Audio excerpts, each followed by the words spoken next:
time I see you, you make my heart say.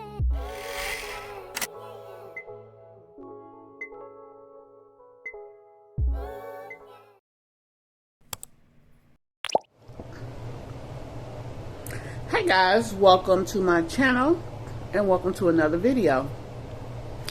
I'm talking about something very general today. I told you a few days ago that the Jacksons of Atlanta made the Chisholm Report YouTube channel. The Chisholm Report talks about different issues and topics that I guess for lack of a better word, bother him. And things that he feels should be brought to the attention of his audience. I also ran into another YouTube channel, Carlos King, I want to say it is. He, again, is another channel that talks about things that, Carlos King, C-A-R-L-U-S. He talks about things that he wants to bring to his audience's attention. The story that I actually saw on his channel was the Ashley Grayson story. If you guys did not check out my video on that story, please do so. I will also link it at the end of this video. But basically, I wanted to talk about some things that I heard in both of these videos.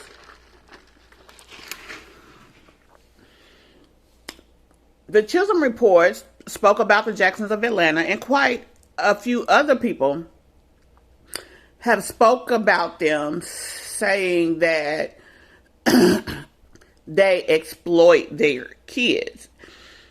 There's another channel called APOC, A-P-O-C. I think that's how you pronounce it, APOC. Anyway, he made a reference to that as well. Also, I follow a couple of other channels, mommy channels, and I've heard in more than one other video that they use their channel and their children to beg. And I wanted to talk about this. The subject that I want to really talk about is what is it that people expect from these channels?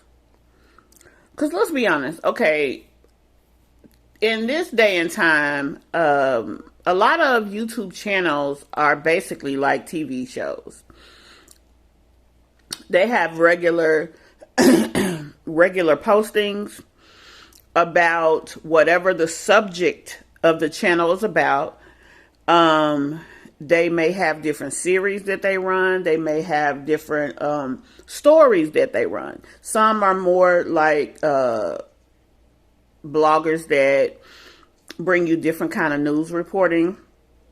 Some of them are about celebrity news. Some of them are about celebrity gossip. Some of them are about personal people who have become celebrity-like here on the platform. Even my channel, I have a series that I just recently started on my channel. I also vlog about my life. Now, most of the videos that I post are talking about different subjects that interest me. However, this is still a personal channel that I have regular postings about regular things, So, with that being said, similar to almost like a network. I mean, and let's be honest, a lot of people get all of their information these days off of streamed channels. Netflix, Hulu, YouTube was first, from my understanding anyway.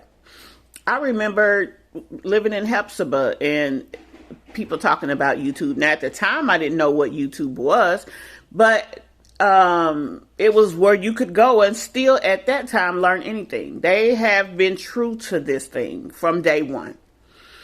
So where does exploiting start? How is it that the Jacksons of Atlanta run a very well-oiled machine? Now, none of us would be talking about them had they not put us in a position to think that they weren't being honest with us.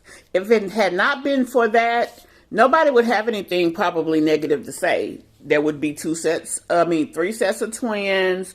We'd all be goo goo gaga because they have, cute little babies. And we'd be watching them every day like it was no big deal. So where is it just because they share their family with us, does it stop being a TV show, or should I say a YouTube show, and start being exploitation? That's the question that I have. Where does that start? Now, I know back years ago, kids have been on television since Shirley Temple days. Let's be honest about that. And back in those days, kids could work like a jackhammer dog and there were no rules to it. Then after several years, television shows were required to have certain rules because kids would work their entire childhood and grow up to be adults and be broke because their parents were paid for their services and their parents spent all the money. So then there started being rules about you had to take so much money and put in a trust fund for the child actor until they got to a certain age, and then the money was theirs. And then the family got to keep so much, to raise the child, take care of the child, live off of, et cetera, et cetera. So that was the TV rules. Now, I remember last year hearing about a story. A little boy made, I think it was $25 million on YouTube.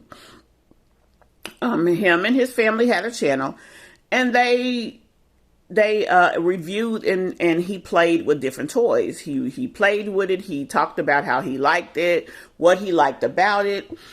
And a lot of companies paid him a lot of money, not to mention they got millions of views. And for this reason, he made a lot of money on that channel.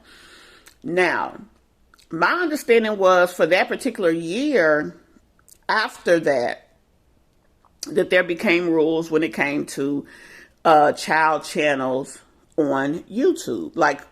I don't know the details of it. I do not have a child channel, but that there became rules because the same thing. All that money was made, and it was said that, well, how long did he work to make that money? Like, people started having issues or bringing issues in. The TV stations, I was told, started to get upset because TV stations are starting to lose viewership to channels that stream, like YouTube, like Netflix, like Hulu. Hulu has their own series now. Amazon has their own series now. Apple TV has their own series now. And so does mostly all the others. And there are millions of YouTube channels like this one. I'm so glad you're here. But yeah, so where does it start to be exploitation? Because people seem to have an issue with the fact that some of these mommy bloggers have a channel and have their kids on the channels and make money from exposing their family. Like, should they not be compensated for what they're doing? Now, let me talk about another thing. I've seen several people come onto their YouTube platforms and talk about things that have happened in their life. For example, yesterday I was on a live. Shout out to Cutie Squad. That's the name of her YouTube channel, Cutie Squad. She was talking about Liv's life, and she was talking about Liv life being pregnant, and that she got a lot of gifts and things. She also got a lot of money via Cash App, and but now that she's had her baby, most of the gifts that we're seeing, it's like you don't see them in her house. And so she was saying, like, what happened to that? Because, you know, as we all know, Hurricane Ian just hit Florida a day or so ago. And so with that, Liv's Life lives in the Tampa area. And so she was talking about how her room was damaged, and everybody was like, oh, here she goes. She's finna be begging again. Now, I don't know if she actually asked for help, but they said it was something called dry begging. They mentioned that people would get on their platforms and talk about something that they needed, and then, you know, the subscribers would be like, oh, let us help you, give us your Cash App or give us this, that, and then they'd get what they need. But what Cutie Squad mentioned was that she was the type of person who would take advantage of her subscribers. Liv's Life she was speaking of, and this is alleged. So she was saying, y'all, make sure that she really needs stuff. I mean, it is a hurricane out here, you know, things could have happened, but she actually had proof that the girl's house, that she had already moved most of her stuff out of the apartment that she was staying in, number one. And number two, the girl stayed upstairs. So any damage that happened, 9 times out of 10, would be less likely to hit her apartment, being that she was upstairs, when, you know, the people downstairs would be more likely to have damage. So she was saying, you know, make sure that she really needs what she's asking for, because she is the type that will take advantage. So with that, that was another indication in my mind, what's really going on in these YouTube streets? Like, who are the people who you guys feel should get gifts? Like, when are gifts okay? Okay, like my channel. I just, within the last week, got to where I can run ads on my channel. We all know that if you have a YouTube channel and the ads can run on your channel, the advertisers pay YouTube for that privilege, and then you get a cut of what is paid, right? So a lot of these channels and a lot of these everyday vloggers and YouTube channel holders, that's how they are paid, if they meet the criteria to be a YouTube partner, because a lot of channels don't. So, and like, with that being said, my channel, I don't even have 2,000 subs as of yet. So the likelihood that I will make enough money that I could live off of is almost slim to none. I mean, that's just being honest. To be honest, from my opinion, you probably won't even make enough money that you could even use it as a part-time job until you have about 4,000 to 5,000 subs comfortably. And that's people that really are in tune to your channel. So with that being said, is it not okay for me as a channel holder to say, okay, hey, I take tips, or hey, I take super chats, or hey, I take super stickers? Is that not okay? Because otherwise, you know, obviously I can't survive off of anything that I would get here, right? So when is it okay for a channel to be compensated for the time, effort, and work that they put into the stories that they present to you guys, the series that they create, the constant videoing, the privilege of them allowing you into their personal life? Like, when is it okay for them, and when is it not okay that they get compensated? For example, the Jacksons of Atlanta. Someone said that they are exploiting their kids. What is exploitation to you? Because I'm going to be honest with you. I watched a video that they did with their first 2 sets of twins meeting the baby. It was very entertaining. Those kids have a lot of personality and they're freaking adorable. There was no, I didn't see anything that would look like the kids were not having fun, that they were not doing what they should be doing, or that they were being manipulated in a way that was exploiting their children, in my opinion. They just said, hey, what's your name? What's your favorite color? What color is your shirt? What color is your pants? Give each other a hug. And that was pretty much it. And then they started talking about the baby. It was entertaining. It was a kid's YouTube channel. And I was entertained from the channel. I was. So, where does exploitation start? Where does it stop? When is it okay to ask,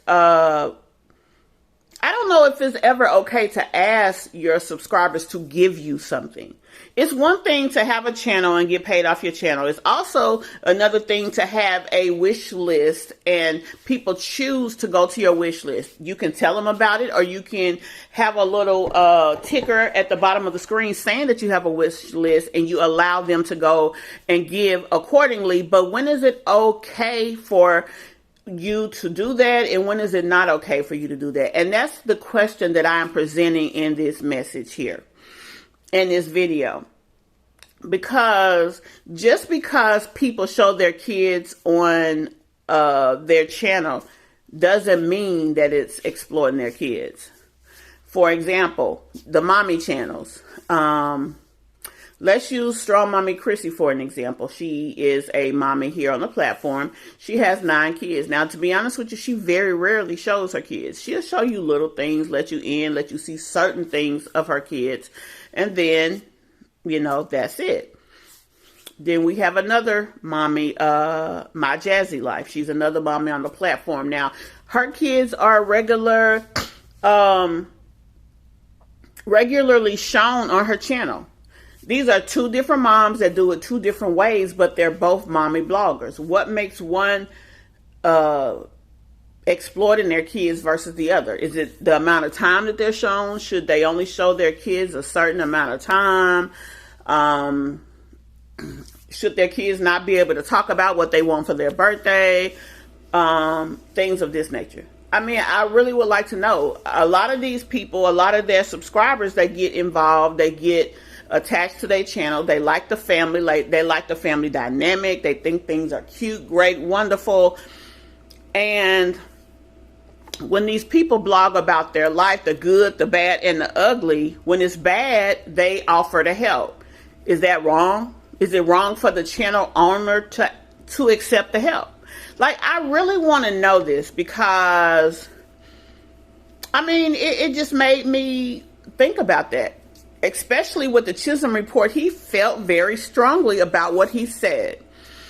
And other people feel very strongly about some of the mommy channels, feeling like, oh, they just come on here when they got stuff going on and they won't help. Well, I've seen 3 different mommies have so-called issues, and neither one of them asked for help. I didn't even see anybody offer help.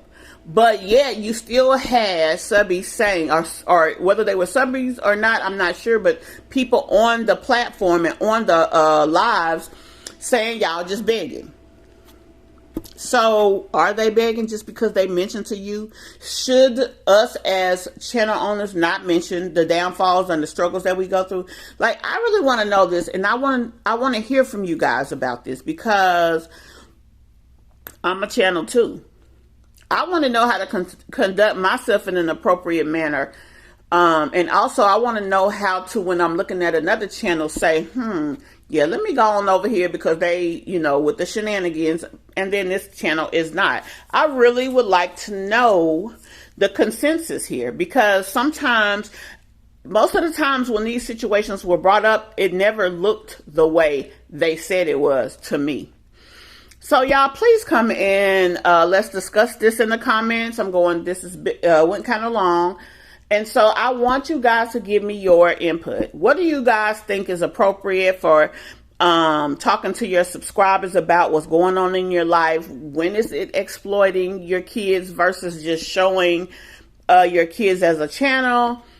And what do you guys feel is appropriate when it comes to your subs and asking or offering them the way to help you? Especially since a lot of subscribers, when they see the people that they are subscribed to going through things, a lot of times they ask them, can they help?